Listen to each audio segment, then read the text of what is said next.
Assalamualaikum warahmatullahi wabarakatuh. Halo teman-teman, hari ini aku akan menceritakan sebuah kisah cinta. Jadi cerita yang akan aku ceritakan adalah sebuah kisah rakyat dari tanah Arab yang begitu terkenal. Kisah ini telah dikisahkan secara turun-temurun dan telah dialih bahasakan ke dalam bahasa yang lain. Kisah ini bernama Kisah Laila Majnun. Kisah Laila Majnun adalah kisah cinta yang berakhir tragis. Kisah ini telah dikenal pada abad ke-9 di Persia. Namun kisah ini baru populer setelah dirangkai oleh seorang pujangga pada abad ke-12 oleh Nizami Ganjavi yang bernama asli Jamaluddin Ilyas bin Yusuf bin Zaki. Cerita ini banyak versinya loh, dan kisah ini masih jadi perdebatan apakah kisah ini fakta atau fiksi. Tapi aku gak akan bahas ke situ ya.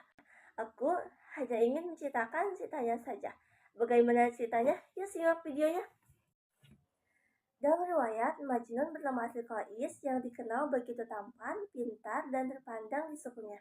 Begitupun Laila yang berasal dari suku sebelahnya dikenal sangat cantik dan pintar juga terpandang di sukunya. Karena dalam satu lingkup sekolah yang sama, ketika Majnun pertama kali bertemu dengan Laila dan melihat parasnya yang sangat cantik rupawan, seketika Majnun jatuh cinta. Seketika Majnun kehilangan kesadaran karena tumbuhnya benih-benih cinta yang tak ia sangka. Begitupun Laila ketika pertama kali melihat wajahnya Majnun, dia langsung terpikat. Kedua anak muda ini sama-sama jatuh cinta, bahkan digambarkan sedang mabuk cinta. Dalam waktu yang tidak begitu lama, tersebarlah gosip tentang kedua anak yang dimabuk cinta. Dari berita itu, ayah Laila merasa bahwa dirinya tidak nyaman karena pencemaran nama baik keluarganya dan dapat menjatuhkan kehormatan sukunya. Maka supaya tidak menjadi omongan terus-menerus, ayah Laila memberhentikan Laila dari sekolah. Dua anak yang sedang dimabuk cinta itu sekarang dipisah. Kemudian dimulailah babak pertama kegilaan Qais atau Majnun. Majnun ketika gila ia sering dikerumuni orang karena dia selalu membuat puisi yang sangat indah untuk Laila. Setelah beberapa lama, ia sangat tidak terawat, rambutnya gondrong dan dia tidak memakai baju. Begitupun Laila, dalam beberapa cerita, ia dikisahkan selalu membuat puisi untuk Majnun. Majnun selalu berusaha untuk bertemu Laila dengan berbagai cara. Kemanapun dia selalu menyebutkan nama Laila. Bahkan dia menyamar sebagai kambing dan berjalan di antara kambing-kambing itu yang melintas di kediaman Laila. Dalam riwayat lain, dia juga menyamar sebagai pengemis yang hina ke desa Laila, dan juga dia menyamar sebagai pembantu perempuan yang berada di kediaman Laila. Singkat cerita, Laila juga sangat merindukan Majnun. Dia selalu merenung dan mengharapkan kembali kedatangan Majnun. Di setiap penjuru kamarnya, Laila selalu menyebut nama Majnun. Dalam lubuk hatinya, hanya ada Majnun saja. Dan hanya Allah dan Laila lah yang tahu begitu besarnya cinta Laila kepada Majnun. Namun apalah daya, sang ayah tidak tega melihatnya. Ia pun dinikahkan dengan Ibnu Salam yang merupakan seorang bangsawan. Lantas Laila pun menolaknya. Tapi penolakan itu tidak digubris oleh ayah dan keluarganya. Kabar pernikahan itu pun sampai kepada Majnun. Ia semakin gila dan terus-menerus menangis setiap hari. Dan dia memilih menyendiri di gubuk kecilnya di atas bukit. Beberapa tahun lamanya ia hidup menyendiri dan hidup bersama binatang. Akhirnya Majnun pun bisa melepas Laila dan menemukan kedamaian. Sejak pernikahannya dengan Ibnu Salam, Laila tidak pernah melakukan hubungan suami istri dengan Ibnu Salam.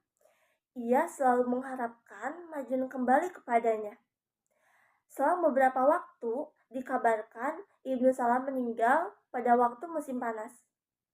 Laila pun menangis terisak-isak dan histeris, bukan karena dia menangisi kepergian Ibnu Salam, akan tetapi ia menangisi kerinduannya kepada Majnun. Tak lama kemudian, ketika Laila kembali ke rumah ayahnya, ia dikabarkan jatuh sakit, batuk parah, dan dia tidak memikirkan kesehatannya. Ia hanya memikirkan Majnun setiap saat, bahkan ketika maut menjemputnya. Pada akhirnya, ketika gelapnya malam, seperti biasa, Laila pun menatap ke pintu dan ia pun mengembuskan napas terakhirnya. sambil bergumam nama Majnun. Kematian si cantik jelita itu sampai ke berbagai penjuru negeri, dan sampai pula kepada Majnun. Seketika Majnun pingsan dan tidak sadarkan diri.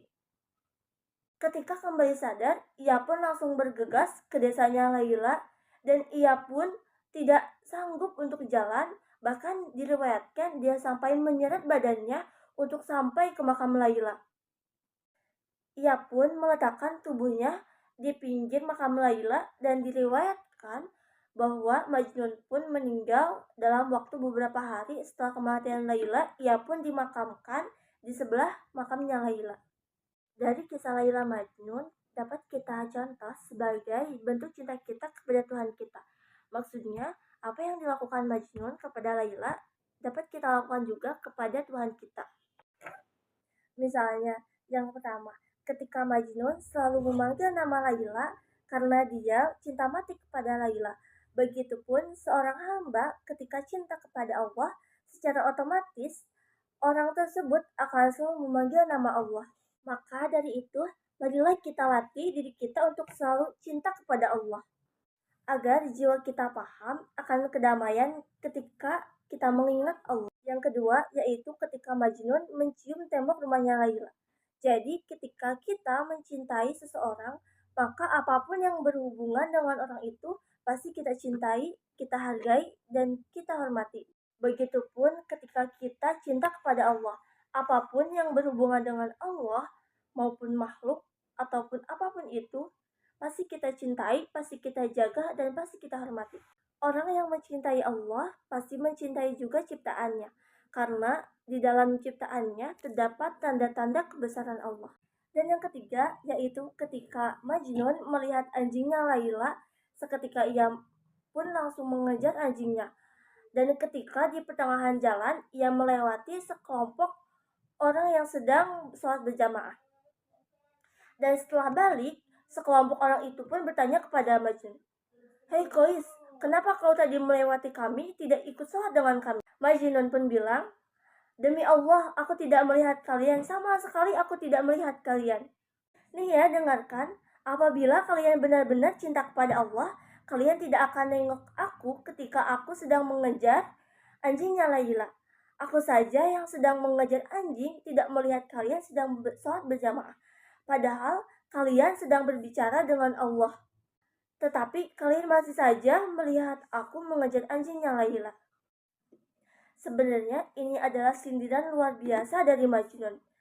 Karena ketika Majnun mengejarnya anjing Laila saja, ia tidak memperhatikan sekelilingnya.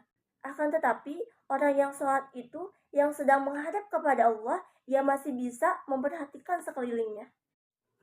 Oke, terima kasih semuanya. Terima kasih bagi semua yang udah nonton sampai akhir. Mohon maaf bila masih banyak kesalahan. Billahi taufiq wal hidayah. Wassalamualaikum warahmatullahi wabarakatuh.